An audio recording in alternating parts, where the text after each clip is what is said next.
Halo, selamat berjumpa kembali para pencuri jambu tetangga. Bagaimana kabar pacar kalian? Aman? Jangan sampai mencoblos sebelum waktunya. Bertemu lagi bersama saya, pria yang dicintai wanita, yang pada kesempatan kali ini akan merangkum sebuah film yang menurut saya dipenuhi dengan kegilaan dan kegokilan. Film ini berjudul Dead Bell.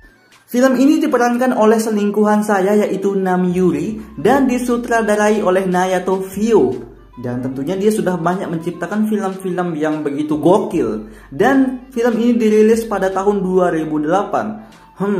Tidak perlu berlama-lama lagi, karena saya buru-buru ada pertemuan rahasia. Kita langsung saja masuk ke alur filmnya.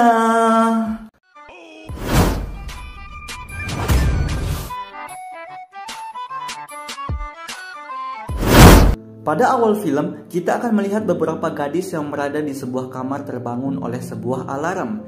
Dan gadis cantik ini adalah pemeran utama di dalam film ini, yaitu Ina. Ina dan beberapa temannya akan menjalani ujian terakhir waktu itu.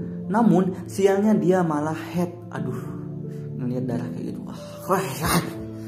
Selanjutnya scene berpindah kepada seseorang yang sedang membagikan sebuah selebaran di tengah anak SMA yang sedang berjalan, yang dimana dia selalu diacuhkan.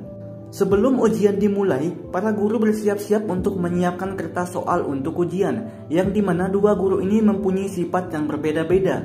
Guru yang berbaju biru ini bernama Pak Choi, dan yang agak pemalas ini bernama Pak BK. Tidak lama kemudian, scene berpindah di sebuah kelas, yang dimana Ina dan teman-temannya akan menjalani ujian terakhir. Namun, karena Ina menegur anak orang kaya yang sedang menelpon di dalam kelas, ia malah dibentak dan terjadi sedikit keributan kecil. Setelah itu, scene berpindah di sebuah tembok, yang dimana satu siswa laki-laki melemparkan tasnya dan tepat mengenai tukang kebun sekolah. Siswa ganteng ini, kembaran saya ini, bernama Hyun. Dia nampaknya murid yang sedikit nakal. Udah dibuatin gerbang malah lewat tembok. Kang Bagong namanya. Lanjut. Sebelum ujian dimulai, beberapa siswa sangat gugup dan beberapa lainnya meminum obat penenang. Namun, ketika siswa-siswa sedang mengerjakan soal, si Hyung malah kedapatan menyontek. Dan nampaknya dia sengaja menyontek agar bisa dikeluarkan dari kelas. Ilih goblok. Orang gak ketahuan malah dia pengen ketahuan. Di waktu bersamaan, kita akan melihat satu murid yang beberapa kali mendengar dan melihat bayangan aneh. Dia begitu ketakutan dan terlihat di tangannya ada beberapa goresan. Selanjutnya kita akan melihat Hyung yang sedang menghitung mundur waktu di jam tangannya. Dan bel berbunyi lebih awal dan diikuti dengan sebuah lagu komedi. Sehingga membuat seisi kelas termasuk para guru tidak bisa menahan tawanya. Bejir ini mah nakalnya udah kelewatan. Kalau gue jadi gurunya gue sekat tuh kasih makan micin. Setelah itu guru BK mengetahui bahwa pelaku dari lagu tadi adalah Hyung. Dia beberapa kali ingin memukul Hyung. Namun karena Pak Choi adalah guru yang kalem, sehingga dia mencoba menenangkan Pak BK dan mengatakan akan mengurus Hyung. Kemudian scene berpindah kepada beberapa guru yang sedang melakukan rapat. Nampaknya sekolah mereka akan menjadi tuan rumah Olimpiade Nasional, sehingga kepala sekolah meminta agar diadakan kelas spesial untuk memilih beberapa siswa-siswi yang berprestasi untuk menjadi peserta nanti. Setelah itu kita akan melihat Ina dan temannya yang bernama Oh Myung. Sorry ya, namanya agak sedikit sulit gue sebutin karena lidah orang Indonesia itu beda. Jadi kita singkat sebagai Yuyun. Ina dan Yuyun nampaknya adalah teman baik, terlihat dari keakraban mereka. Tidak lama berselang, si Hyung datang dan memberikan sebuah undangan pesta kepada Ina dan Yuyun. Nampaknya Hyung mempunyai rasa cinta kepada Ina. Aduh, Hyung ini gebetan gue, cok. Keesokan harinya, setelah ujian terakhir, tiba saatnya pengumuman ranking, yang dimana Ina dan Yuyun masuk dalam 5 besar. Dan beberapa siswa laki-laki yang mengeluh dengan sistem ranking yang menurut mereka tidak adil. Namun, di samping itu, seorang siswa yang sebelumnya berhalusinasi di dalam kelas malah terlihat aneh lagi. Dia melihat suatu bayangan di diri Ina, dan dengan cepat ia langsung berlari ke arah Ina dan mencoba mencekiknya. Namun, dengan sigap beberapa siswa memegangi murid tersebut dan langsung dibawa oleh ambulan ke rumah sakit jiwa. Nampaknya ia mengalami suatu gangguan kejiwaan.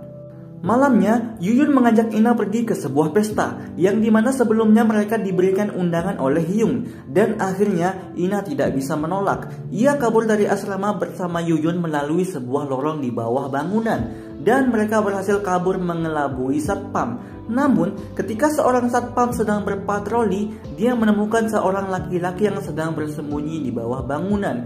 Dan itu adalah murid yang aneh di sekolah tadi. Nampaknya, dia juga kabur setelah dibawa ke rumah sakit. Terlihat dia beberapa kali melihat penampakan dan berlari ketakutan.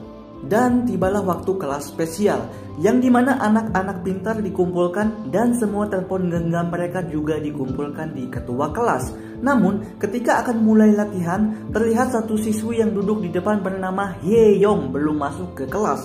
Di sini, lagi-lagi gue ubah namanya biar lebih mudah nyebutinnya. Kita ubah menjadi Yeri. Setelah itu, ketua kelas yang membawa HP para siswa pergi ke toilet. Namun, dia mendengar beberapa suara yang memanggil namanya. Dan dia langsung terjatuh dengan kaki yang langsung ditusuk dan ditarik oleh sebuah tali. Terlihat dia berusaha untuk mengambil satu handphone yang terjatuh. Namun naasnya dia tidak sanggup dan akhirnya dia ditarik ke atas loteng. Sementara itu, para siswa memulai latihan dengan menonton sebuah video yang berbahasa Inggris. Yang dimana ketika menonton video tersebut, terlihat layar TV langsung berubah kepada temannya yang sedang disekap di suatu ruangan di sebuah kaca. Nampaknya itu adalah Yeri yang hilang tadi pagi. Di waktu bersamaan, Ina langsung berlari ke ruang guru untuk melapor kepada Pak Choi dan guru BK. Dan di waktu bersamaan pula, terdengar sebuah suara yang dimana untuk menyelamatkan murid yang disekap, mereka harus menjawab sebuah pertanyaan atau teka-teki. Dan jika telat atau tidak bisa menjawab, maka murid yang disekap akan langsung dibunuh. Dan satu syarat lagi, semua yang ada di dalam sekolah tidak boleh keluar dari dalam sekolah. Kalau melanggar, mereka akan langsung dibunuh. Setelah itu, satpam sekolah melapor bahwa semua alat komunikasi telah diputus, termasuk telepon genggam mereka, sehingga mereka semua tidak akan bisa menelpon polisi. Anjir, gokil banget mah ini. Gokil nggak? Gokil lah. Tidak lama berselang, Yeri yang disekap di sebuah kaca mulai diisikan oleh air, yang dimana Yeri akan mati tenggelam jika mereka telat menjawab pertanyaan yang diberikan. Seorang guru BK yang mengingat bahwa sebelumnya ada kejadian speaker sekolah yang dibajak, langsung berasumsi bahwa pelakunya adalah Hyung, yang dimana Hyung dikenal sebagai murid yang nakal. Terjadi sedikit perseteruan, sementara si Yeri tidak lama lagi akan tenggelam. Goblok, ngapain berantem juga? Anjir, orang suasana kayak gitu, orang mau mati juga malah berantem kayak anak kecil. Karena mereka yang berantem kayak anak kecil, sehingga Yeri telat diselamatkan dan langsung mati tenggelam di dalam kaca tersebut.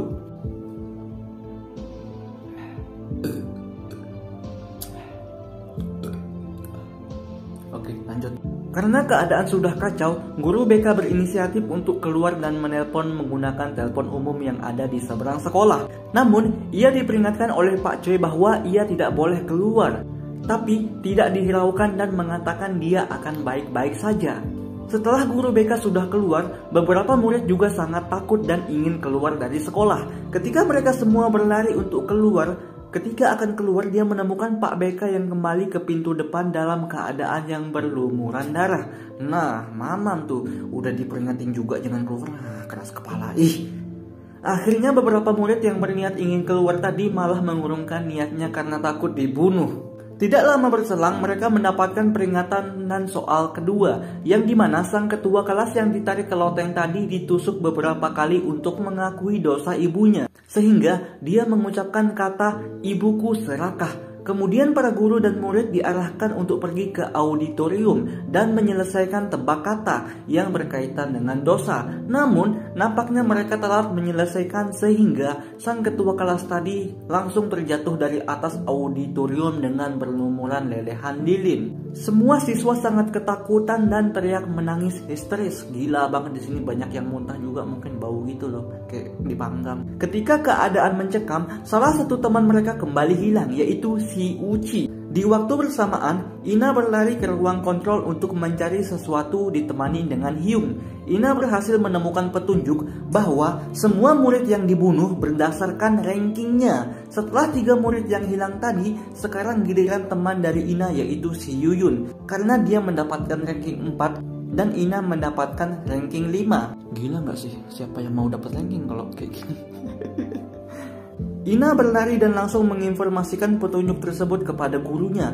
Di waktu bersamaan, seorang murid mengajak teman-temannya untuk bersembunyi di sebuah asrama, yang dimana dia menganggap mungkin dengan bersembunyi di sana mereka tidak akan diculik. Dan bagongnya, si Yuyun yang jadi target selanjutnya malah ikut ke asrama. Goblok, mau mati dia.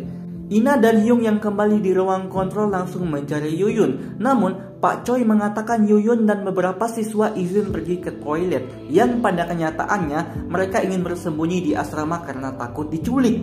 Akhirnya, Pak Choi membagi mereka menjadi 2 grup, yang dimana Ina bersama grup perempuan dan Pak Choi bersama murid lainnya. Namun, ketika mencari di sebuah gudang, guru perempuan mendengar suara dari sebuah ruangan. Dan ketika pintu tersebut terbuka, tidak sengaja guru perempuan tersebut memukul satpam sekolah dengan sebuah balok yang tertancap paku, sehingga satpam tersebut langsung berdarah.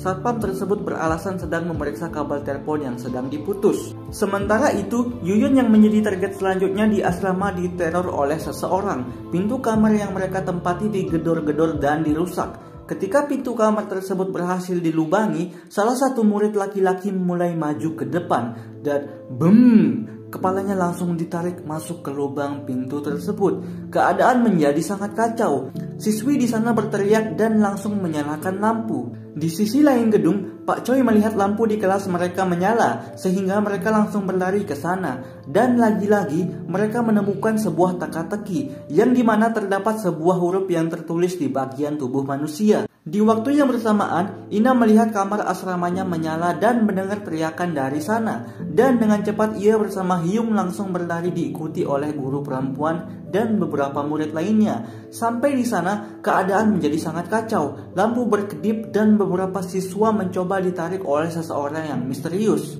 Setelah keadaan sedikit tenang, grup Ina dan Hyung langsung berkumpul kembali dan beruntungnya Ina bisa menyelamatkan si Yuyun. Di waktu yang bersamaan, Pak Choi dan beberapa murid berhasil memecahkan password. Tetapi setelah komputer terbuka, terlihat sebuah mayat di layar komputer.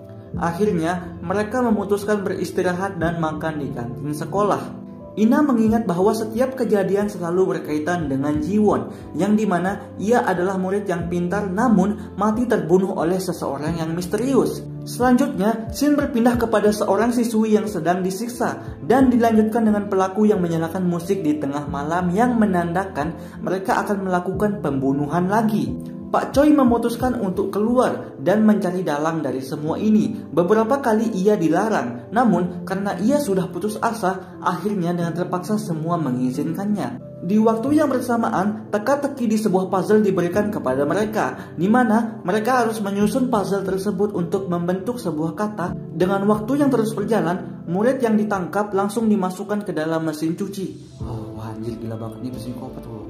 Psikopat gila dia.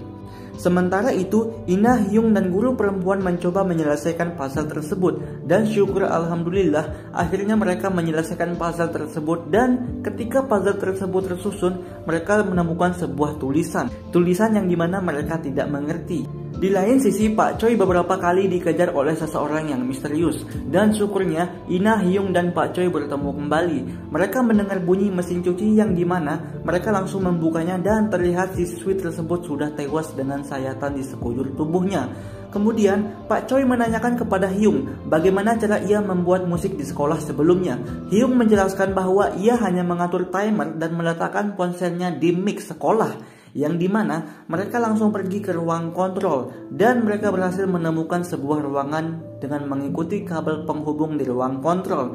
Namun ketika mengikuti kabel tersebut, tiba-tiba ia melihat salah satu siswa yang gangguan jiwa di awal scene mencoba menyerang Ina lagi. Hyung yang ada di depan Ina pada saat itu langsung menghalangi murid tersebut. Dan naasnya, Hyung malah terkena tusukan dan tewas di tempat.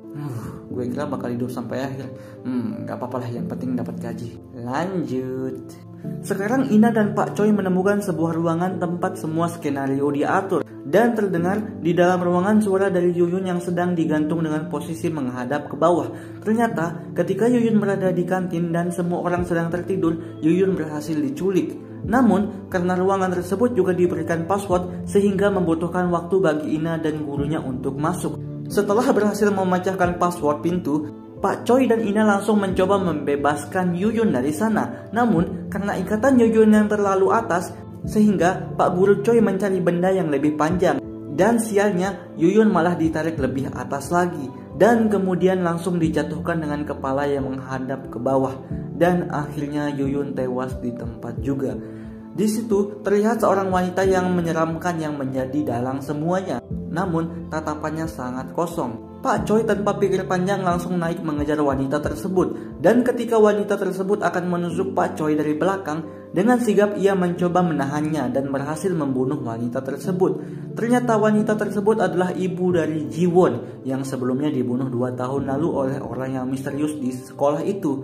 Setelah semua selesai, terlihat para guru dan orang tua murid berkumpul di auditorium untuk mengheningkan cipta. Di waktu yang bersamaan, Ina yang melihat foto yang ia ambil di ruangan penyekap kaget. Yang ternyata bapak satpam sekolah adalah ayah dari Jiwon yang dibunuh. Dan tidak lama kemudian, Ina juga langsung disekap dari belakang.